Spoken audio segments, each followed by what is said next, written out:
Good evening, everyone, and welcome to another installment of Live Sky Astronomy. Hope everything's going okay with you guys. Everything's going absolutely fantastic here. Um, I am running, if I'm a bit jittery, I'm running off my phone. But anyway, I'm hoping you'll actually hear me.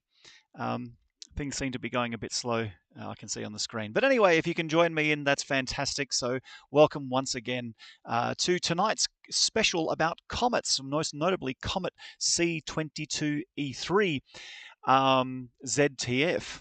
Now, we'll have a bit of a talk about what are comets, and we'll have a bit of chat about Comet ZTF and what all those strange letters and numbers mean, and what are comets, etc., etc. And of course, then we'll actually show you live images of the comet. I've actually just been live stacking the images taken through my telescope. I'm actually coming to you from a remote location this time. And this remote location has got beautiful dark skies and it's got me a nice clear view to the north.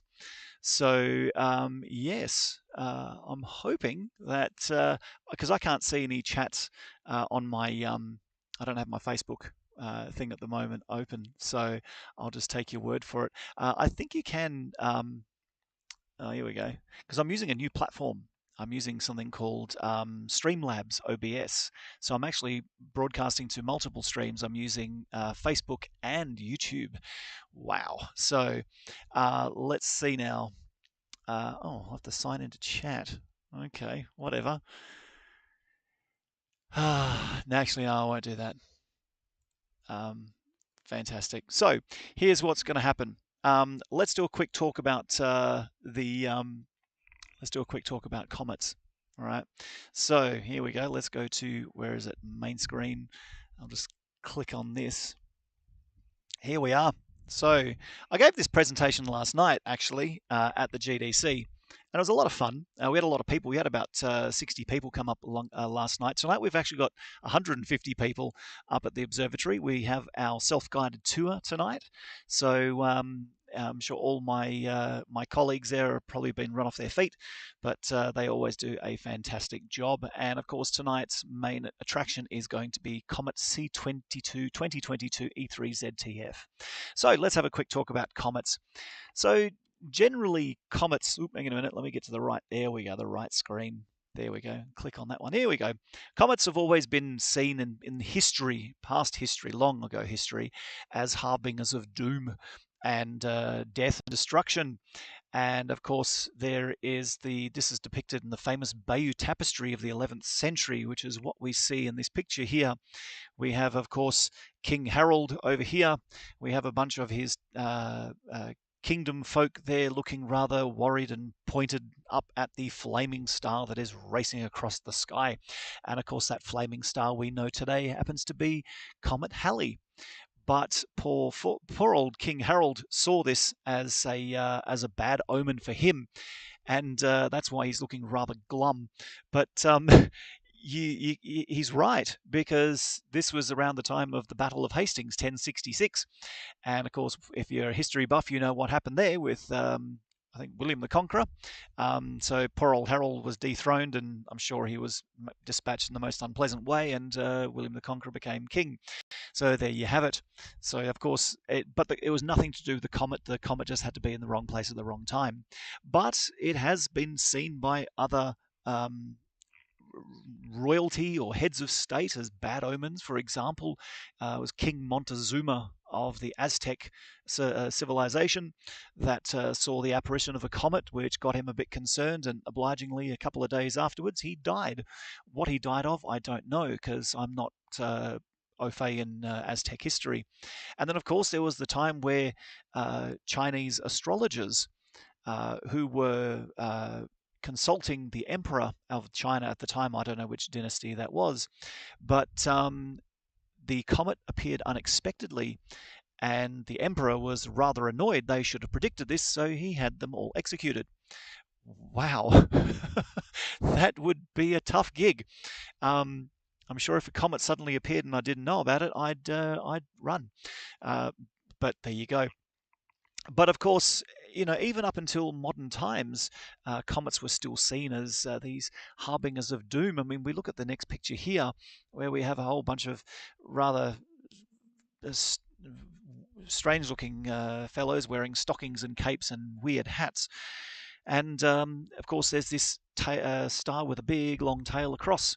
But they're trying to figure out what it was, but it all got figured out by this guy here, Sir Edmund Halley. Now, Sir Edmund Halley was more than just the guy who discovered a comet. Well, he didn't discover a comet. He actually discovered he calculated its return. And of course, is the comet that now bears his name, Comet Halley. And he used Newton's laws of gravitation and Kepler's laws of planetary motion, and found that these stars with tails obeyed the same laws of motion and the same laws of gravity. So he calculated the return. So he looked back and when the last apparitions were, and he calculated it was every 76 years. And he predicted it's going to return on this particular date, and he was correct. He absolutely worked it out. So comets can return. In fact, Comet Halley does return every 76 years. I was privy to it in 1986. I was much younger than what I am today, and I still remember seeing it. It was quite exciting. A lot of people said, "Oh, what a load of crap," but I think that they're wrong. I think it was marvelous.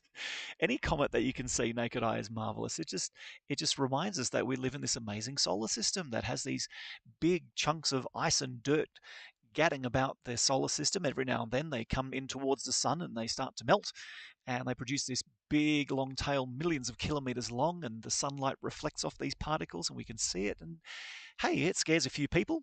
Great. I think it's fantastic, but it also makes people go outside and look up, and I think that's brilliant. Anyway, we got people talking to me. Hey, glad to see you're live at the observatory. Wonderful. You're welcome. And of course, I've just learned a new fact. Well, I'm glad. So I'm here more than just to entertain and to make you laugh. I'm here to give you an education because that's what I really, really want to do. Anyway, let's keep going on. So, parts of a comet, so we can understand it better. Of course, we have this stuff called solar wind, and solar wind is not like regular wind that we have here on Earth. It is the constant streaming out of charged particles from the sun. And these charged particles, known as solar wind, recede from the sun at about 400 kilometers a second, or thereabouts. And they emanate from all parts of the sun. And of course, every now and then the sun has a bit of a sneeze, and that sneeze is known as a solar storm or a coronal mass ejection or whatever. But this constant outpouring of charged particles from the sun causes the solar wind. Now, deep inside this glowing ball here is what's called the nucleus. Now, the nucleus is a solid core of ice, pure water ice, and dirt. So silicates, metals, whatever. And it has been described by the definitive expert in comets, a fellow called Fred Whipple. So Fred L. Whipple, he originally described them as dirty snowballs, but then he changed it to snowy dust balls. Take your pick. I think they're pretty cool either way. But these are large chunks of ice, and they can vary from a few hundred meters across to tens of kilometers across. Like Comet Halley is about 10 kilometers across, and it loses about 10 meters off its surface every time it goes around the sun. But surrounding the nucleus is something called the coma. Now, the coma is the vapor cloud that surrounds the nucleus, and that vapor cloud is, of course, when the sun, its heat and radiation starts to melt that ice, it starts to vapor out. It starts to outgas, and it releases trapped pockets of gas within the comet structure, and it creates this big, big glowing head around the nucleus. In fact, coma means head. So that coma can be a few thousand, tens of thousands of kilometers across itself. There is the invisible hydrogen envelope. It's an irregular cloud that surrounds the coma, and that's probably from the vaporized water. And also we have two types of tail. We have a dust tail, which of course is made up of all the particulates that have been liberated from the comet nucleus and has been pushed back by the solar wind. And of course, it's glowing that sort of yellow whitish color because of the color of the sun. This blue tail here, the ion tail, or sometimes referred to as the plasma tail, this is where you get charged particles interacting with the gases to create this ion tail. So liberated ions from the actual nucleus structure interacting with the solar wind, most notably the ultraviolet radiation, and it causes this beautiful tail. So this comet here on display that we're just showing here is very similar to one that appeared, oh gosh, I think it was 1990 something, 1996 or 1997. It was Comet Hale-Bopp. Now, Comet Hale-Bopp had a bit of a bent tail, but it's had this amazingly straight blue, really prominent blue ion tail. It was absolutely incredible. Anyway, moving on. So comets can either reside in two different areas of our solar system. This top picture here shows our sun and all the inner planets, and there's Pluto's orbit there. And there's this area here called the Kuiper Belt. Now, the Kuiper Belt is an area where we find a lot of the icy bits and pieces from the formation of the outer parts of the solar system that have been perturbed away gravitationally by the orbits of the outer large planets like Jupiter and Saturn, Uranus and Neptune. And of course, the Kuiper Belt is where you'll also find all the dwarf planets. But way, way beyond that, so focus that little blue ring, which happens to be the Kuiper Belt. This here is called the Oort cloud. Now, this was theorized by a fellow called Jan Henrik Oort. And the Oort cloud is a large reservoir of comet nuclei. We're talking billions upon billions of comet nuclei surrounding our solar system. And every now and then, one of them might be perturbed by gravitations of other comets or being jostled about or whatever, and it begins its fall into the gravitational well of the sun. And as it does so, it falls in towards us. And that's where we think that Comet ZTF has actually originated from. It's an Oort cloud comet.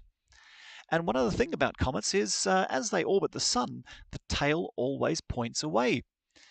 Oh, someone says, I think Facebook Live isn't working. Oh, bugger. I'll have to double check on that. I'll better check my live stream settings. Here we go. Give me 2 seconds. Let me have a quick look at my settings. It better be working because I paid $120 for this program. So let's see what this says. It should say it's working. So thank you for letting me know. Where are we at? Maybe my internet speed's giving it some grief. All right, I'm just going to, oh, here we go. And it just popped up just as I minimized it. Of course, here we go. Let's have a quick look at the settings. Actually, what am I doing? I'll just turn that off. There we are. So we have stream. Okay, I think it's my internet connection. It is very, very, very slow. My Facebook should be working. Okay, I cannot change anything while I'm live. Well, okay, fine. Go figure. So, here we go. Okay, Ben from Macquarie. Hey, how you doing? No Facebook. Bugger. Okay. All right. Well, just have to. We'll have to do a second one on Facebook. Alrighty. Thank you everyone for letting me know. I really, really need to try and sort that out. But you know what? I'm going to do this one first, and then I'll get onto Facebook, and then I'll figure out what went wrong. But I apologize for not getting Facebook. That kind of sucks. So I will try and sort that out. But once I finish doing this talk and show you the comet, then I'll actually get onto Facebook as well. Why not? Alrighty. So getting back to comets. So comets' tails, both the ion and dust tail, always point away from the sun. So because of the solar wind, they just push that tail away. And as we can see this diagram here, the tails always point away from the sun. So let's have a chat about Comet C 2022 E3 ZTF. Here it is. And it was discovered by the Zwicky Transient Facility on Mount Palomar in Southern California using this rather large telescope, which is a very wide field telescope. I cannot remember the name of it, but I think it's about 1.2 meters in diameter. So it's a fairly largish telescope, and it's populated with a very large uh, CCD camera. In fact, it's a CCD array. Now, this transient facility is there to look at transient objects, such as, well, supernovae and comets and asteroids and a whole bunch of other things. And it happened to detect this comet in 2022. And of course, the whole facility is named after this gentleman right here, Fritz Zwicky. Now, Fritz Zwicky was a bit of a character. He was the first astronomer to coin the terms supernova and dark matter. So he started figuring out what this mysterious stuff called dark matter was. But we won't, that's probably subject for another night to talk about. But good old Fritz here was a heck of an astronomer, but he was a bit of a character around the Caltech campus in Pasadena, where he was known to drop down to the floor at a moment's notice and do one-arm push-ups. And his scientific colleague, Walter Bard, who was a very mild-mannered, quiet astronomer, he was working with him, and Fritz actually threatened to kill him if he ever saw him on the campus ever again. I think because Walter Bard used some of Fritz Zwicky's data when releasing his own paper. And of course, from then on, all hilarity ensued where Fritz accused Walter Bard of being a Nazi and tried to take pictures of him and send it off to the Nazi hunters or wherever they were. It was quite comical, but there you are. That's academia. Moving on. So its orbit is taking us past, as we can see here, past the planets. The crossing of the orbits doesn't mean it's going to bump into us, of course, but from our point of view, we get a pretty darn good view of it. And here's a nice little GIF I found online of the comet meandering its way amongst the stars. In fact, the word comet originates from the ancient Greek word of kometes, which means hair of the head.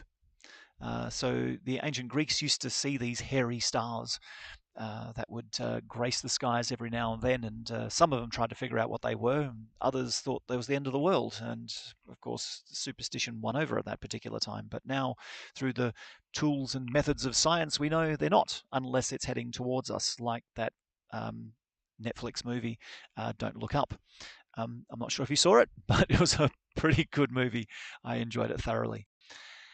So, where can you see it tonight? If you're outside and you're away from light pollution, like I am, forget about seeing it naked eye. Well, I can forget about seeing it naked eye even if I'm under dark skies, because I've just been staring at two incredibly bright screens. But this is from last night.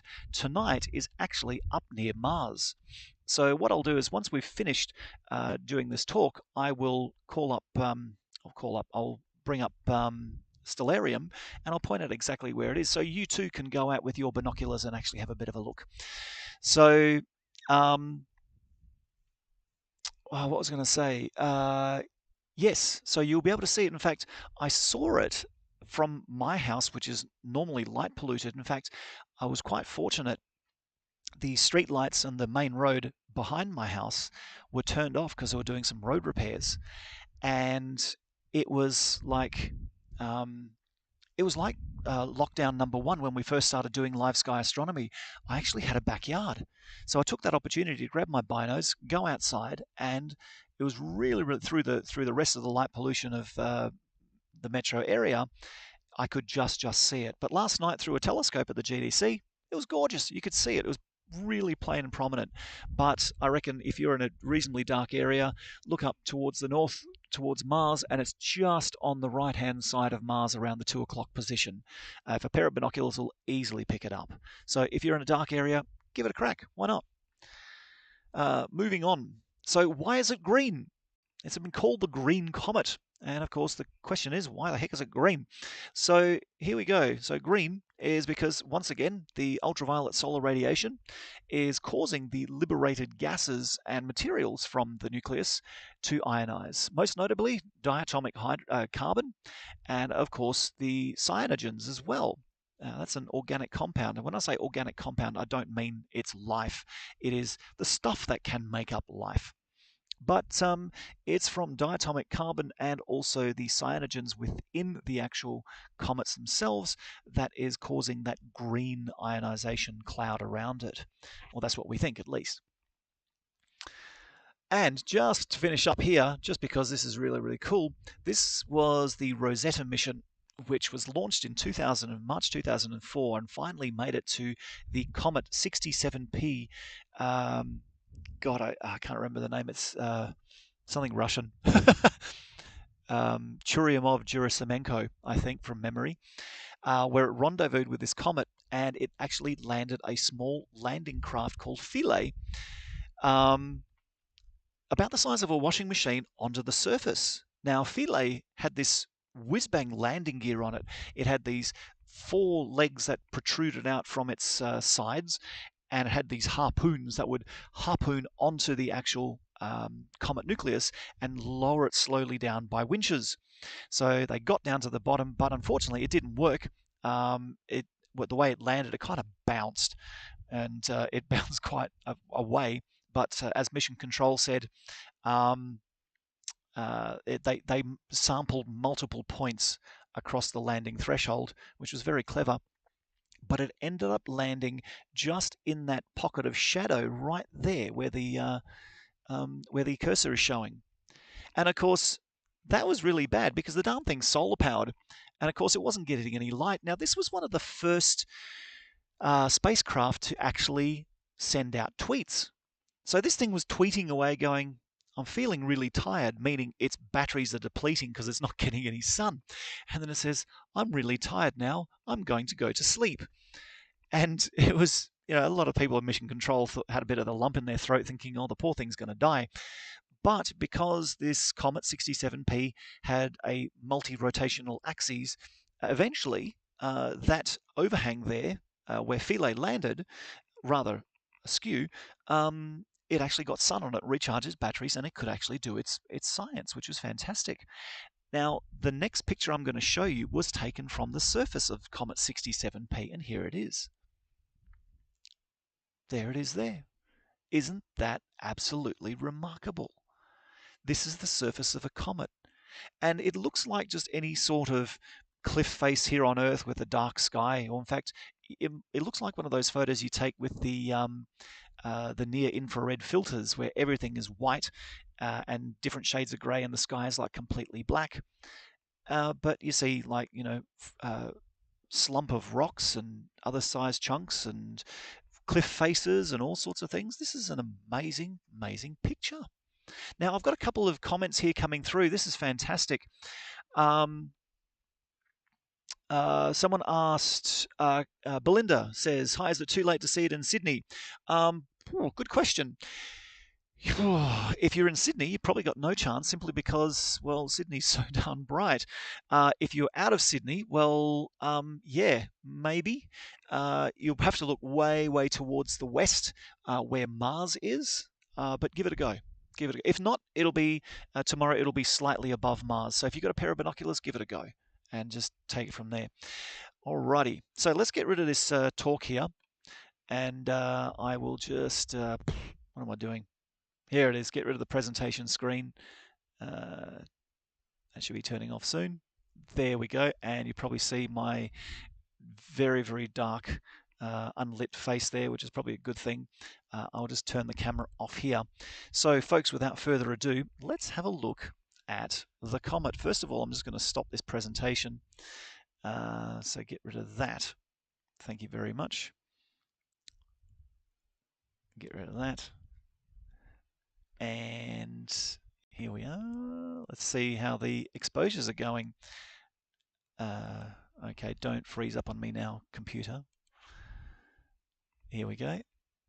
Oh, okay. So it must have got slightly knocked because I do have a bit of trailing, but what I can do is I can start it again. So here we go. Let's have a look at the comet. Should be coming up. Everything's running a little bit slow. There it is there. So, of course, these images here, those trails, indicate that probably a gust of wind came along and gave the telescope a bit of a nudge, and of course, it's moved the comet over that way. In fact, that's the comet's movement. So what I'm going to do, I'm going to stop this. I'm going to clear it. Yes, I do want to clear it. And let's start up another round of live stacking just to show you this comet. So getting back to the, oh, there it is. So the actual designation Comet C 2022 E3 ZTF all means something. It's the way that they catalogue comets. So the C part after comet means it's a non-periodic comet, meaning it doesn't come back. So in fact, well, the last time it graced our skies was 50,033 years ago. So whoever was around then could actually see this comet potentially. The 2022 was when it actually was discovered. 2022 was discovered in the year 2022. E3 means that it was discovered in the first half of March. You see, that numbering system here, or that lettering system E, so A and B represent January. A is the first half of January, B is the second half of January. C and D is the first half of February, D is the last half of February. E is the first half of March, D is the second half of March. E, F. I don't even know my alphabet. And ZTF stands for the Zwicky Transient Facility. So if you discover a comet, that's where your name goes, where the ZTF is. So that would be pretty fantastic if you do discover a comet. But what I'm going to do is just want to try and process this image just a little bit more, just to see if we can get a better image, because what I can see on the thing here is just kind of, but we can certainly still see the green.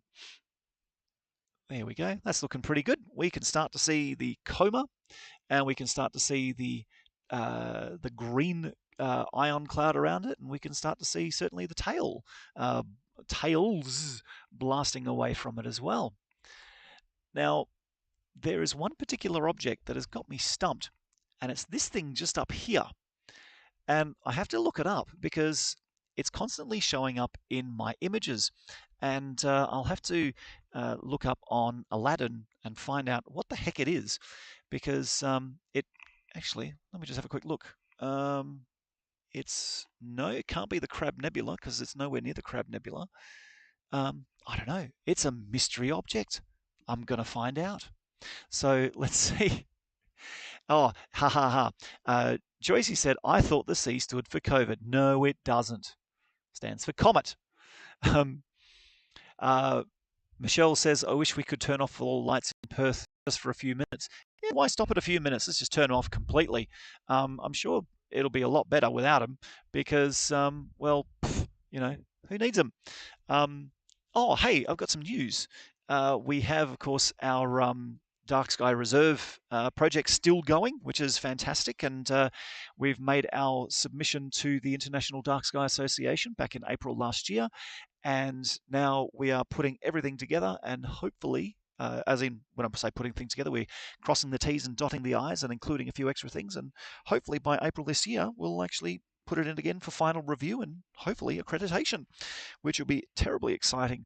Oh, and another thing I do have to mention is coming up on March the 17th. You'll have to check on our Facebook page, time it'll work. We have our Gin Dark Sky Star Party happening. And of course, if you don't know what that is to celebrate the dark skies at the Shire of Gin, where it'll be the Western Australia's first international dark sky reserve, and we're trying to start up an annual event where people can come up and camp overnight and bring their telescopes or binoculars or cameras or all the above and stay up at the Near Gabby campgrounds and just enjoy the night sky and just stay over. And then during the day, you can come to the GDC and there's talks, lectures, there's solar tours, there's tours of the ZADCO Observatory facility, and a whole slew of other things you can do. And you can explore the region as well because there's a lot of great things to do in the Shire of Gin. So I highly recommend coming along doing that. And also, do not forget on the 20th of April, we have the total solar eclipse up in Exmouth, which is going to be absolutely marvelous. And of course, we're going to be bringing you live images from totality as well. In fact, we're going to be broadcasting to Yagan Square. We'll also be broadcasting to, where else will we be broadcasting to? ABC 720, I think, a whole bunch of news channels, our Facebook and YouTube. I'll try and get it to work both. But we'll also be broadcasting probably, I think, to Singapore as well. So I'll let you know how that one goes. But it is all very exciting. Okay, here we go. Okay, yes, I appreciate everyone telling me that it's not working on Facebook. I'll have to find out why. Ben, Emma from Perth, would it be green if you landed on it? No. Oh, yeah, no, you wouldn't be green if you landed on it, but you'd probably die because there's no air to breathe and the cyanogens will probably kill you as well. Anyway, so there's a cheery thought. In fact, it was when Comet Halley passed by in the 20s that industrious people, scurrilous people rather, they were selling comet pills and gas masks because someone from the Yerkes Observatory in the United States commented saying, oh yes, we observed gas coming off the comet, like what we're seeing now, but everyone thought it was cyanide and we're going to pass through a big cloud of it and everyone's going to die. So that's why they sold gas masks. So yeah, don't hold your breath for that one. Anyway, yes, thank you for letting me know, for everyone letting know about the comet, the failing of Facebook, or rather it might probably be my failing. I will have to figure out what the heck's going on here. Alrighty. So what I might do is I might, you know what? Let's keep looking at the comet for a little bit longer and let's see how good we can get this stack. And then what I might do is I might turn over to a different target just because, well, just because I can. We've got a beautiful night sky out here. I can see a multitude of stars. And also there is the objects that we'll be able to see are quite remarkable as well. But that comet's looking really, really good. I also would like to figure out what the heck that thing is up here as well. But I'm scared that if I actually get onto Aladdin now, it'll probably constrict my stream and I wouldn't be able to talk or do anything like that. So WA has all the fun, says Belinda. No, we don't. Oh, yeah, we do. Of course we do. But there you go. I got no answer for that one. All right, you know what? I think we should, we'll go and have a look at something different. I just wonder if I should take, no, I won't take requests. I might just point it over to, oh yeah, I know what we'll go for. Let's go and have a look at the Tarantula Nebula. The Tarantula Nebula is pretty darn amazing. Oh, hang on, we got Reggie. Hey, Reggie, how are you? Can't believe Sting chose the same night as Rick. I know. What is with him? Oh, thanks. Checks in the mail. Well, I'd go watch Sting. So thank you to Reggie, Dylan, and Ewan. Good to, are you going to come up to the observatory again? Please do. So yeah. Anyway, I didn't even know Sting was playing tonight, but good luck to him. Well done. So tell you what, I'm going to stop this gathering of images, this live stacking, that I'm really pleased with how that comet looks. I'll have to do some imaging before the moon comes up at 10 past 10 because that'll completely stuff everything up. Cursed space egg. But let's move the telescope to the Tarantula Nebula. So I'm not running through my computer. I'm just using the hand controller. So I'll just have to remember how to do this now. Here we go. Go to catalog object NGC 2070, if I recall correctly. Yes, I do recall correctly. And it should take off in a minute. Here we go. It's going to start buzzing away.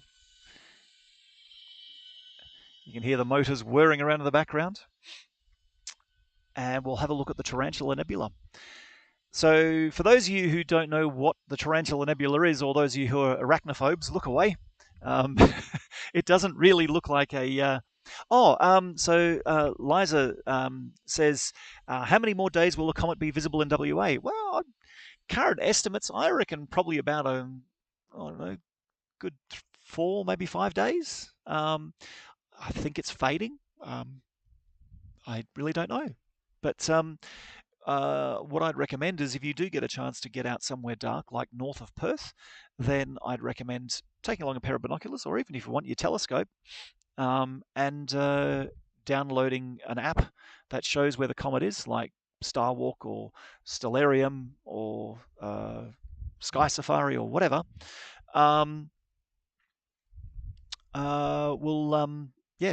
can try and hunt for it there. Here we go. We got a question here from Marianne. What is the white lights on the top right? Oh, actually, yeah, okay. That's that thing there, that glow, is an artifact from the electronics in the camera. It's called amp glow. So that is just electronic noise from some component in the actual near the actual chip that's just spilling out onto the chip.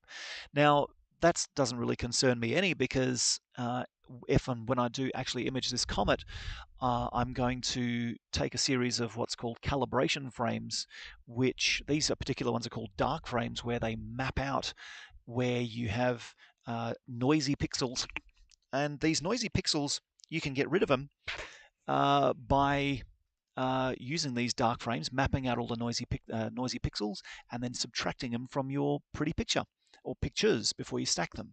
And of course, that really cleans up the picture a lot. You might notice just over here, there's like a bit of a dark circle. That is a dust bunny. It means there's a piece of dirt on my optical surface, and it's causing that shadowing effect, which looks kind of yucky. But there's a fix for that as well. They're called flat frames, where you map out all the dust bunnies on your optical surfaces, and you can remove them too. Anyway, so let us... so Michael says, thanks for the stream, watching from the Pilbara. Oh, right, bugger. Yes, that's a shame. But I'm hoping it's not going to be like that on the day of the eclipse. One of my crew that's coming up with us, she was going to be a meteorologist. She might still be. She says, you do realise that's towards the end of cyclone season, and we just kept telling to be quiet because you'll probably jinx it. So I'm hoping she hasn't. Anyway, we'll see what happens. So let us clear this picture off, and yep, get rid of that, and let's see if we can see the Tarantula Nebula. I'm hoping we can. So the Tarantula Nebula is a...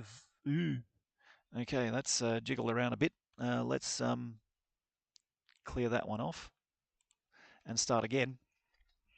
I just want to see why that is a little bit sort of streaky. So getting back to the Tarantula Nebula. So the Tarantula Nebula is a vast cloud of gas and dust. It's a stellar nursery. It's a place where stars are born. It's like the Great Orion Nebula, but much, much, much bigger. And it's also a lot farther away. It's located approximately 168,000 light years away. Ugh, I've missed it completely. So what I'm going to have to do is I'm going to have to stand up. Here we go. I'm going to have to stand up, and I'm going to have to align it. I'm just going to put the headset down. You might hear some cursing and swearing in the background, but that's all part of the course. So give me a second. I'll just align it and get it in the field of view, and we can we can have a look at it properly. Okay, I'm going to.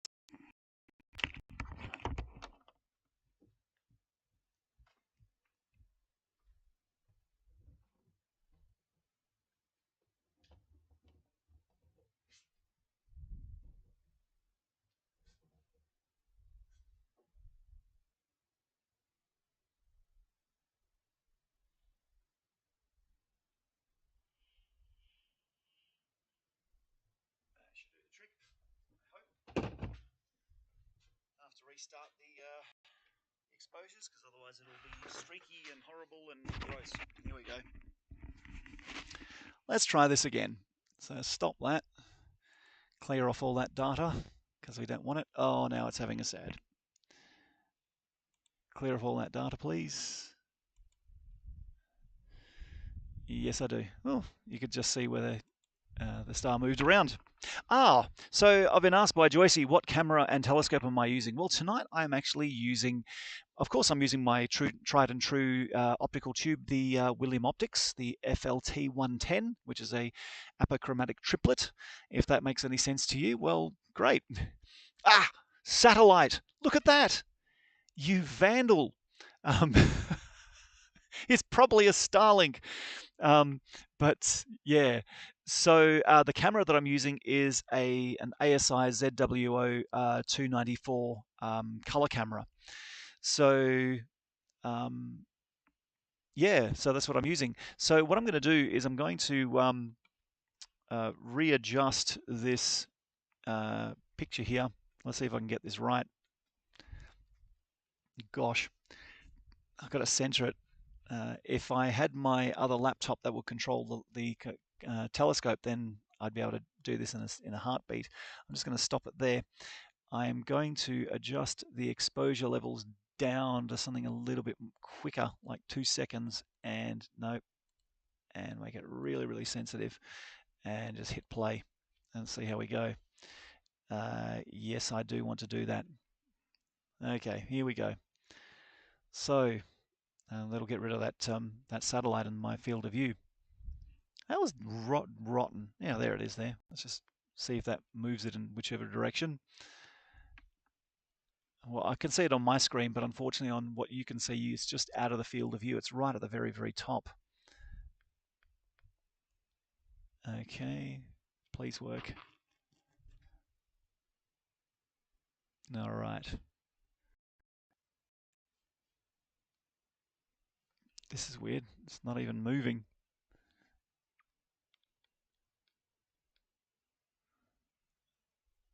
It should be moving. Huh. Oh, I see what's happening. Okay. I'm just going to stop that there for a second because I know what's going on. So what I need to do is I need to do this. I need to switch it to another program, this one here, or another instance of the thing, because what it's doing is it's stacking, but it's not moving, which is a real pain in the bottom. But let's just sort this out. We'll get it aligned, and then we'll just hammer it up. Yeah, I know. It's photobombed by a satellite. That's just rotten, but it happens. So it's unfortunate, but there's not much you can do. Okay, clear off, and let's do this one here. Are you going to work for me or not? Anyway, this is crazy. It's not. Here we go. It's having a think. I'm probably gonna now. It's probably gonna open up with like 20 instances. Tell you what, I'll just do it this way. Here we are. Oh, need to connect it, don't I? Clever one, Rick. There we are. Yes, I do wanted to clear that off. There we are. Okay, here we go. Let's just jiggle that around a bit and see what we can see.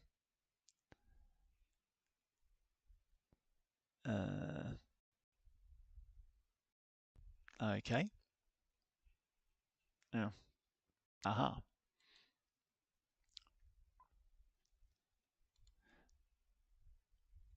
Oh, I made it worse. Okay, now I know which direction I'm going in, so that's all good. So it should come streaking into the field of view. Here it comes. Oh, that moved it too much. Oh yeah, I just heard it zip too far. Okay. Oh, here we go. That might do the trick. And I'll just clear that one off. There we are. Yes, clear that. And start multiple stacking, please. And here we go. So, as I was saying about the fantastic Tarantula Nebula NGC 2070, it's 168,000 light years away. It's a giant. It's a place where stars are born. In fact, this thing is huge, and I'm glad that it's 168,000 light years away because I'll just sorry, from Daniel from Perth. What is the biggest comet that visits Earth? It doesn't really visit Earth. It doesn't come say, hello, I'm your neighbor. Can I have a cup of sugar? It's what? Oh God, that's a good question. Comet Halley was certainly a big one. I don't know the answer to that question. That's an excellent question. Thank you very much for that one. I will have to look it up. But getting back to the Tarantula Nebula, so this cloud of gas and dust is approximately 1,000 light years across, and in its core, right in there, it's producing a huge amount of stars. Now, so for example, the Great Orion Nebula, which you can see with a pair of binoculars, you can even see it naked eye. It's only 1,300 light years away. That is producing about 700 stars from that cloud of gas and dust. And once all the stellar formation is finished, what will be left is something called an open cluster, or sometimes called a galactic cluster, because it's found within the plane of a galaxy. But the Tarantula Nebula is so much bigger. It's not producing an open cluster as its final result. It is producing a superstar cluster, and that cluster in the center is called R136. Now, R136 the most massive and luminous stars we've ever observed in the cosmos. And the ultraviolet radiation that is just pouring out of these stars is enough to cause